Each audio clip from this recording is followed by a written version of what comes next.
Hello, welcome back. Today we're doing number 33, search in rotated sorted array. So there's an integer array, nums, sorted in ascending order with distinct values.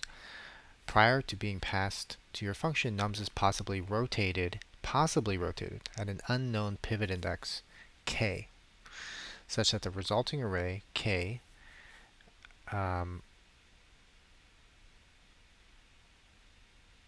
essentially is rotated. For example, 1, 2, 3, 4, 5, 6, 7 may be rotated at pivot index 3 and becomes 4, 5, 6, 7, 0, 1, 2. Given the array nums after the possible rotation and an integer target, return the index of target if it is in nums, or -1 if it is not in nums. You must write an algorithm with O of log n runtime complexity, which essentially means that we have to do this in a binary search way. Okay, so whenever we look at these types of number comparison problems, I like to compare it to, or look at it on a chart, right? So imagine if you had some numbers and it represented what we're talking about in this array, right? So let's say this is value 5, this is value 6, value 7, let's say, value 8, maybe we have a big one, value 10, let's say it's 15, 20. Or I think that's enough. Let's just go with there, right? So this is the elements value inside of your sorted array, right? We have a 5, 6, 7, 8, 10, 12, let's say, right? So before we look at rotation, let's look at the qualities that determine how we do binary searches inside of a sorted array, right? So we're going to choose some mid element, right? And the mid element, let's say it's the 8. And if we're looking for a target, let's say it's a 10 or a 12, whenever we choose this mid, we know that because this array is sorted, that if it's a 10 or a 12, if the target is greater than the mid, right, we're going to go rightwards, right? We're going to go look to the right. Now, if the target is smaller than mid, then we're going to go to the left, right? So smaller, let's say we're looking for a 10. Let's say we can't even see this, right? This whole side is hidden right here, and this whole side is hidden right here. When we have an 8 and we're looking for a 10, we know that we have to go and just peek or look into the right side, right? So what go right means is that we're moving the mid, or we're moving our left pointer. Instead of left and right being on these extremes, we're going to move left to mid plus 1, right? We're going to move that window. And if we're going left, it's the opposite direction, right? If we're going left, we're going to move this right into here, and then this is the window that we have to look on, right? And that is the behavior that we can trust in when we're looking at a single sorted array. Now, this problem has a twist. It says possibly rotated and also possibly in here. It's possible that our value is not in here at all. And when does that happen? Let's say that our mid is 8, our target is 50, right? Is there a 50 in this array? Well, it's not 8. I mean, we can keep looking on the right side. It's not 8, it's not 10, it's not 12. And if there's more, we can keep looking here. But really, we only need to look at one number, right? Or I guess two numbers. Is 50 larger than or equal to the last element, right? Is it in between this left and this right?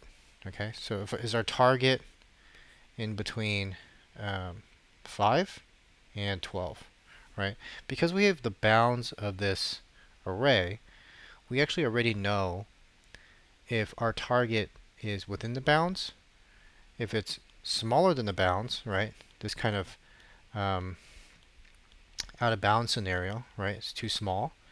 And also if it's an out of bounds scenario and it's too large, right? So if I gave you a 3, 3's over here, right? Lives in this world. 50 lives in this world. 1,000 lives in this world. Negative 50 lives in this world. And, um, you know, uh, something like 9, let's say, lives somewhere in here. If it exists at all, it would be inside of here, right? And that's what we have when we have a sorted array. Great. So um, this is going to help us later on because this bound is super important. Okay, so let's rotate this, right? So let's take this and let's just think about rotation. Rotation means I'll take a couple of these. Let's say put one at the end.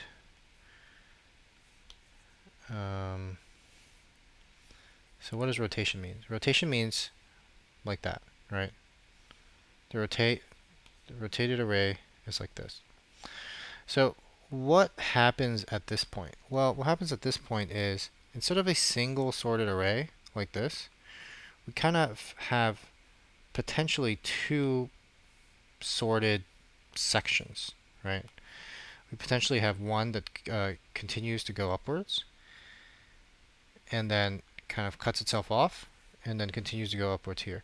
And what are the bounds of these, right? So when it was just a regular sorted array, this was the bounds.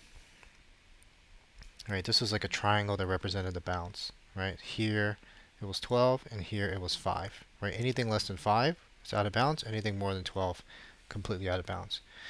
So what is it like here? Right, it's almost like these have triangles that are disconnected. Right, 2 triangles. So instead of one unbroken triangle, and this is just a single point here, we have like these 2 triangles. Right, so whereas we had a single triangle, we're going into a world where there's these 2 triangles of varying sizes.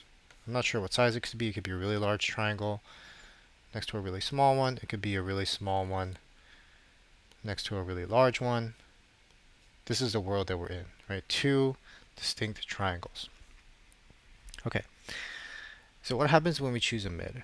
When we choose a mid, and the midpoint, there's so many things here now. I'm going to make this yellow so you can see it. Well, this midpoint can drop into whereas before we were guaranteed the sorted array property. This midpoint can actually fall into, let's make this exact. This midpoint can drop into either this left sorted array or this right sorted array. This left sorted array or this right sorted array. This left sorted array or this right sorted array. Right? Let me go ahead. I guess I can give it consistent colors.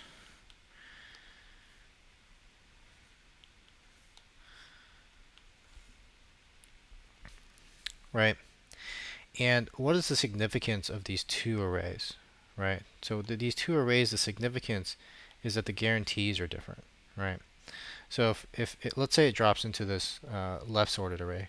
Well, the guarantee is that if I have a target and it's within these bounds, then I know that I'm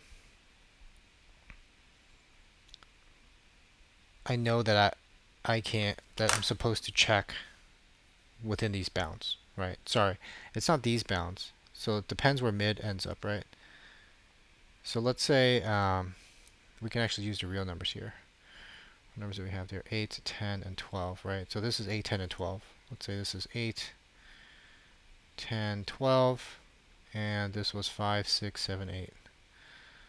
5, 6, 7. Okay, so let's say our target, the midpoint is on this 12, right? Let's say our target is 7. Now, in a regular sorted array, 7 means that we go left, right? We saw that right here. Target is smaller than the midpoint, we go left. But this one's a little special. It's a little different, right? So what is the difference here? Let's look at it. So a question we can ask is, how do we know that the target Target is 7. How do we know that the target is in the range of the sorted array that the midpoint is in? Well, we know because the target um, is in the range if it is larger than that value on the left side, right? This is L right here. And it's actually smaller than that value at the midpoint, right? So in this case, it would be the 8 and the 12, right? Well, I guess it could be equal to the 8. So if it's equal to that 8, then we also want to be within this range, or we're in the range. Now, if it's not any of these, then,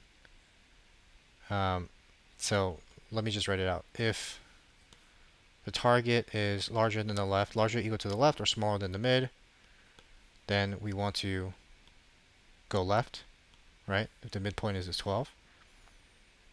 Else, go right, right? And this is if we are found in, if the mid is in the left sorted array.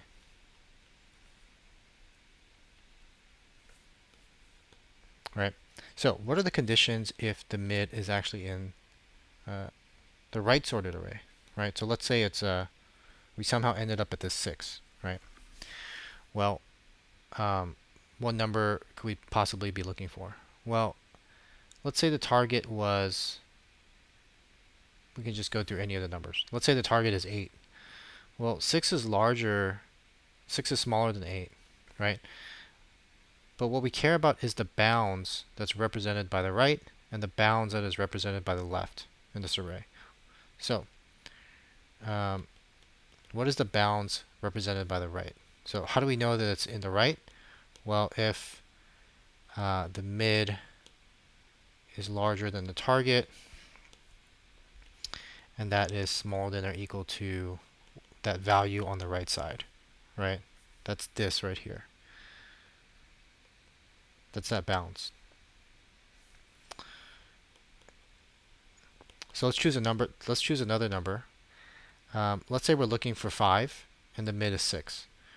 Well, if the mid is 6, then it's not within this range. Right? It's not within this range, and we're done. Let's choose a different number. Let's say the mid ended up being at the 5. Right? I'm going to group these right here. So the mid is at the 5. And let's choose any number that we're possibly looking for. If we're looking for the 6, well, if it's in the range, we want to go right. We're looking for the 7. Well, it's in the range. We want to go right. We're looking for the 8. It's actually outside the range, right? So we're not going to find it here. We want to go left. We're looking for the 10. Also outside the range. We want to go left. We're looking for the 12. It's outside the range. We want to go left. What if we were, let's say the mid was at the 6, and we're looking for the 5. Well, outside, so it's not outside the range. It's actually inside the range. Well, it depends where we start the range. The range is from mid to here. So it's actually, it's outside of the right range. It's inside of the left range. Right? So what matters is the range of mid to left or mid to right. Mid to left, mid to right. So if we're in the, if we're right here, right, we're in the left sorted array.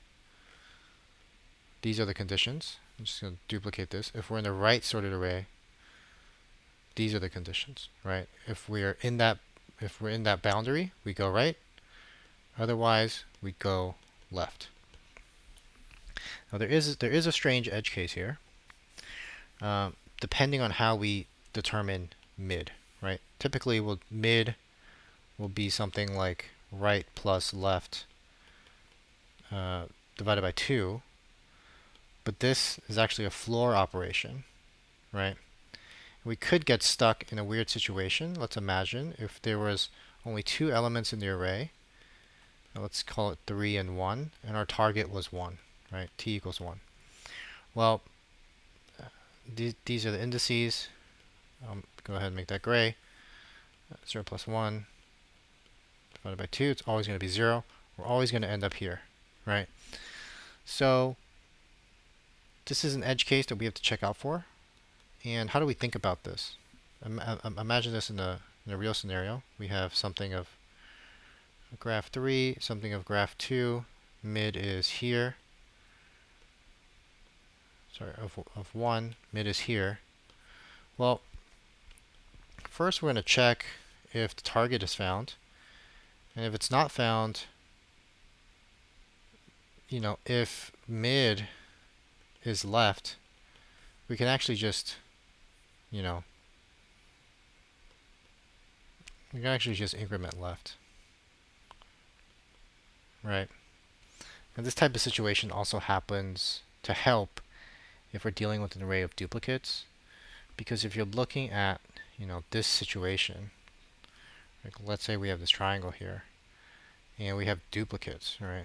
These are all the same value, and then it goes upwards. And maybe these are all the same values as well, right? We have this type of shape. Well, if left is here and right is here, then if left is equal to all these, right? Let's say this is super long.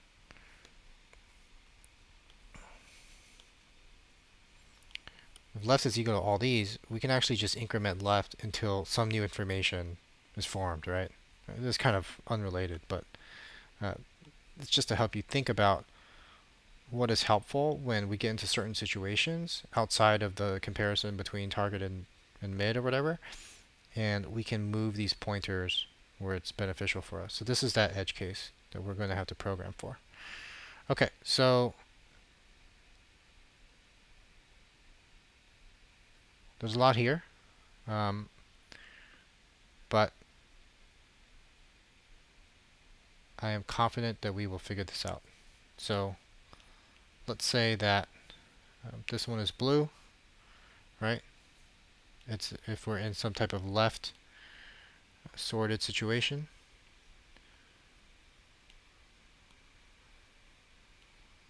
This one is green in the case that we're in some type of right situation, right sorted situation. All right, let's look at the code. Let's just code exactly what we have in this diagram, right? And we'll first start off with some pseudocode. So initialize a left and a right, and that's going to start at 0. The length of nums, remind us to do -1, because length of nums is going to be outside that boundary. And while L does that to R, then we're going to do this operation here, right? So what if we find it? What if the, I'm going to go ahead and say mid value. What if the mid value is equal to target, right? So if it's equal to target, we're actually done. Right? We just need to respond by returning the index of the target, and that's guaranteed to be the index, right? Okay, so there's 2 sorted arrays, right? At least there could be 1 sorted array, but we want to know, are we going to act in the case where our midpoint is inside of that left sorted array?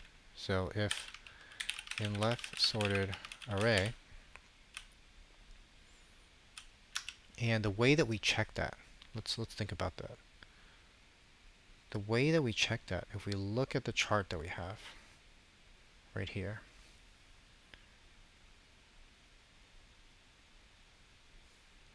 is that even if there's 2, right, there's 2 triangles, then wherever mid is, if that value at the left side is smaller than the mid value, then we're in that left sorted array.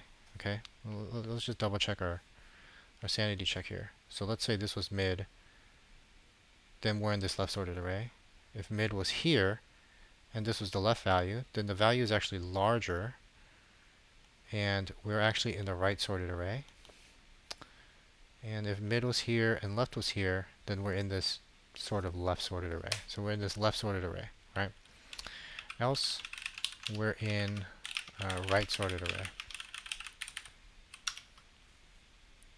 And what are the conditions that we have here? Well,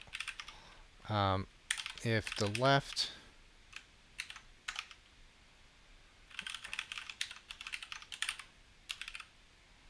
if we're in that bounds, we go left, right?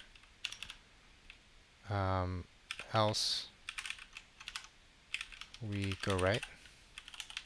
And then on the right side, if we're in the other bounds,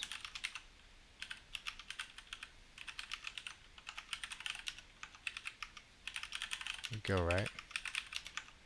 Else we go left. And if we never find it, we return -1. Okay, so that's some code that we're going to have to write now. So if the nums that's at the left is smaller than or equal to that target, so we can't, I don't believe we can actually do this compound in Python. So we have to do an AND here. And target is smaller than mid, then we're in that blue triangle, right? So what does going left mean? Going left means that the right is moved.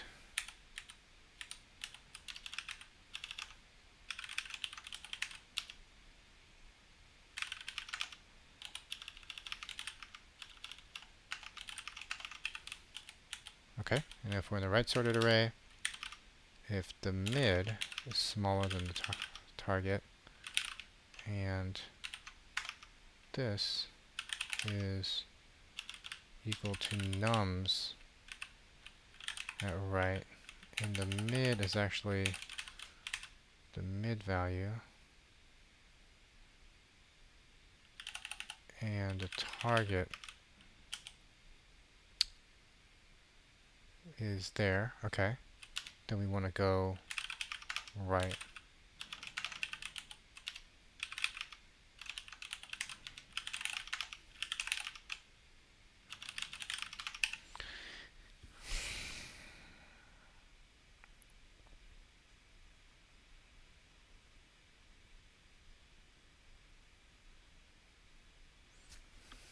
Okay, so we actually want to take care of that edge case that we drew.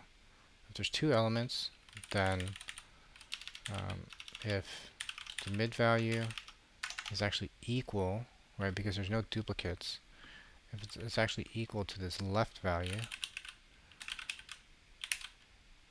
then we move, then we go right, which means our left, oh, interesting. I just used the letter L for left, so these are all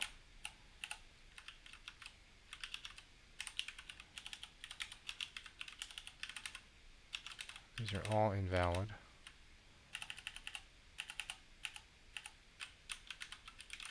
This should be mid-val. This should be R. This should be L. This should be R. This should be L. This should be R.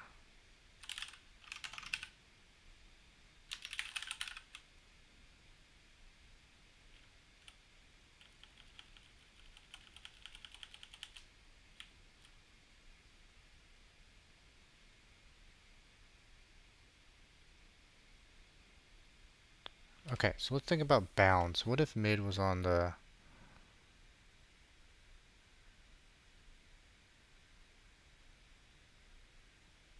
Yeah, no, this is good. Okay, let's run this and check. Ah.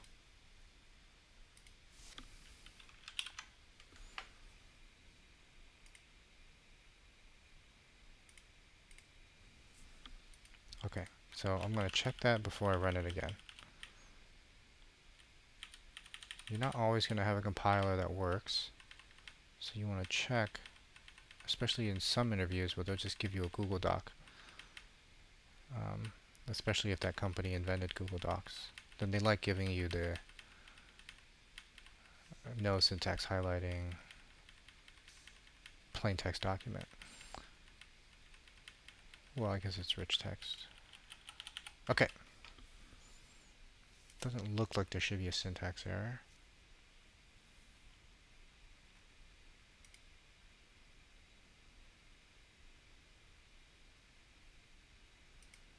Alright, so decent time, 48 milliseconds. The range is quite small, so probably just margin of error. All right, well, thanks a lot. Hopefully these diagrams helped in that